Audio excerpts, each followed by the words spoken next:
चट्टान और खनिज। चट्टान 3 प्रकार के होते हैं। चट्टान कितने प्रकार के होते हैं? 3 प्रकार के होते हैं। अग्नेय चट्टान और अपसादी चट्टान और रूपांतरित चट्टान। अग्नेय चट्टान, अपसादी चट्टान और रूपांतरित चट्टान। अग्नेय चट्टान का निर्माण कैसे होता है?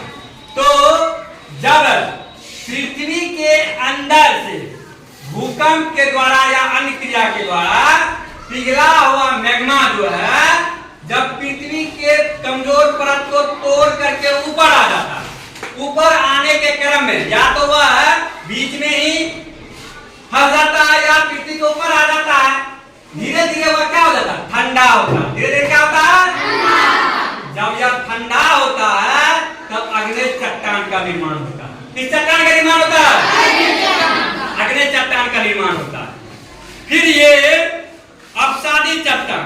अपसादी चट्टान जो है, यह नदियों के तलछटी में, तलहटों में, नीचे में धीरे धीरे छोटे छोटे कण जमा होता है और यह धीरे धीरे जमा होकर के अपसादी चट्टान का निर्माण होता है। किस चट्टान का निर्माण होता है? अपसादी चट्टान का निर्माण होता है। अब रूपांतरित चट्टान का निर्माण कैसे होता है? तो रूपांतरित चट्टान जो है वह ताप और दाब के वजह से जब उसके रंग, रूप, आकार, गुण में परिवर्तन हो जाता है, तब यह रूपांतरित चट्टान में परिवर्तित हो जाता है। किस चट्टान परिवर्तित हो जाता है? जोर से बोलेंगे, किस चट्टान में? रूपांतरित चट्टान में परिवर्तित हो जाता है। अब हम लोग पढ़ेंगे खनिज। क्या पढ़ेंगे? खनिज को 2 भागों में बांटा जाता है, धात्विक खनिज और अधात्विक खनिज। धात्विक खनिज और अधात्विक खनिज।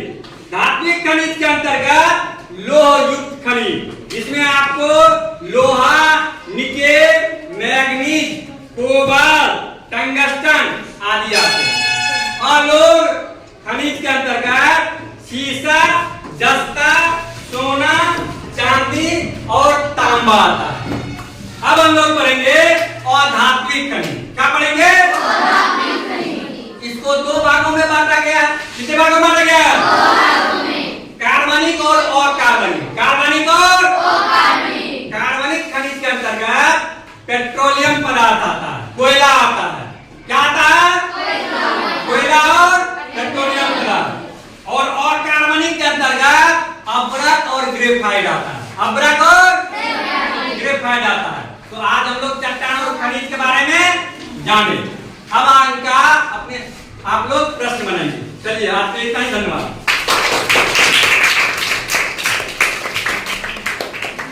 चलो।